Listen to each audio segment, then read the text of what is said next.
Not a lot of people know this, but Oprah and I actually have something in common. We both love bread. And like most people who are age 25 to 35 and don't have kids right now, Ashley and I have been doing a lot of baking during the stay-at-home order. If there's one thing that's been a constant source of joy and stress in my life, it's this guy right here. Now this is my sourdough starter that I've had actually since 2016. The older it gets, the better bread it makes, and inside of this is thousands of millions, I think, of yeast and bacteria that help the bread to rise and give it its sour flavor. It's really cool, but it's really finicky. I don't know how bread doesn't cost $50 a loaf, because literally it takes like 3 days to make a loaf of sourdough. Today we're talking about patience. Specifically, we're talking about when God is late. I'm gonna feed this starter and we're gonna get started. Wait. Now it's Tuesday morning and I'm feeding the starter, which means that I'll have bread Thursday, hopefully. Even though if I wanted to, I could just go to the store and buy as many loaves of bread as I wanted. Sometimes waiting and the patience, and even though it's difficult, especially when it's something a little more serious than just bread, makes when you actually get it a little more special.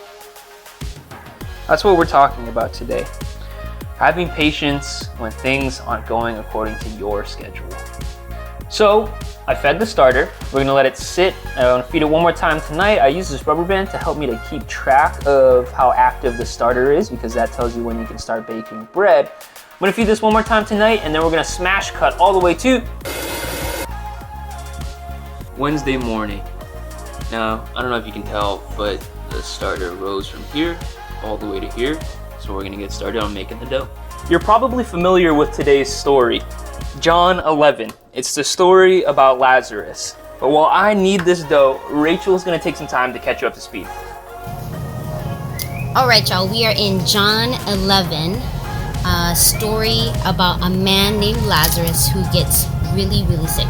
So Lazarus' sisters, Mary and Martha, reach out to Jesus for help. They'd be like, oh, Jesus is our homeboy, you know, he's gonna heal Lazarus, everything's gonna be all Gucci, everything's gonna be fine. So they send a message to Jesus, and Jesus is like, oh my God, nah, I'ma chill though. So he stays where he's at for 2 more days, knowing that Lazarus is dying. Yes, you heard that right. So Mary and Martha reach out to Jesus, knowing that he is the Son of God, that he can heal anyone, and they wait and they wait and they wait, and nothing happens. Jesus does nothing. If you were Mary and Martha, you would probably be wondering, where are you at, Jesus? Like, I thought Lazarus was your homeboy. I thought you were supposed to heal all of the sick. Why aren't you doing anything? I'm sure that you have been in Mary and Martha's shoes before, where you prayed for something so hard, you were so faithful, so hopeful, and yet nothing happened. Maybe you were trusting God for a new job, or even to have him heal someone, just like Mary and Martha. I know I've been there. When my cousin was diagnosed with cancer, my family and I prayed so hard for God to take it away, for God to just completely heal his sickness. But unfortunately that didn't happen. When my cousin passed away, I was so upset with God. I asked him, why? Why didn't you save him? Why didn't you hear my family's prayers? Why didn't you give us the miracle we were all hoping that you'd do? And it was in my grieving where God showed me that he did answer our prayers. He gave us more time with him than even the doctors said he would have. God gave him more time with his newly born son and his newly wedded wife. So when we think God is late, like how we thought he was late to saving Lazarus, he's not. He's just on time. He's only late due to our earthly circumstances. But we have to remember that God is the Alpha and Omega. He is the beginning and the end, and nothing is a surprise for him because he knows every single detail of our life. He is always working on our behalf. So when He's making us wait, it is because He wants to show us something. He wants to show us His glory. Just like how Jesus said right before He resurrected Lazarus in John 11 verse 40. Jesus said, "Did I not tell you that if you believe, you will see the glory of God?"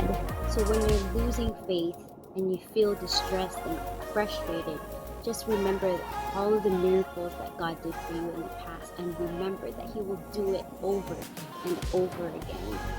Keep waiting, keep holding on, keep praying, because there is power in prayer. Alright, enough of the serious stuff. Willie Pop, how we looking with that bread over there?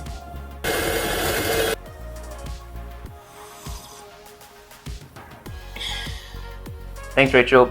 So it's Thursday morning and I'm finally able to bake my bread. Let's get back to the story.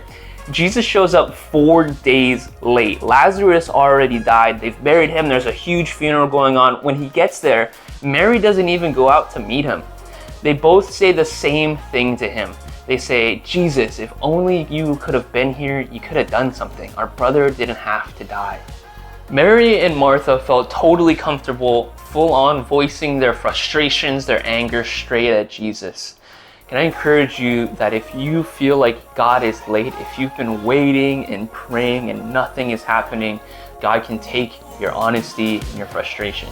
You don't have to put on a face. You don't have to pretend like everything's okay. When you pray bold prayers, God can take your full emotions. Looking good. Jesus is moved by Mary and Martha, and he ends up going to the tomb where Lazarus is, and he says, "Roll away the stone, open up the grave." But Martha stops him and says, "Dude, it's been 4 days. The smell in there is gonna be unreal." See, so many times we think that when God is late, our reaction is, what's the point? It's already done, too far gone. Can I encourage you that bold prayers you should be praying is, "God, I know that to me it's too late, but to you, anything is possible."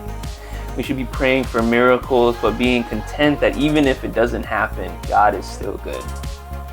Like, in the end, I don't know why Jesus took so long to get to Lazarus.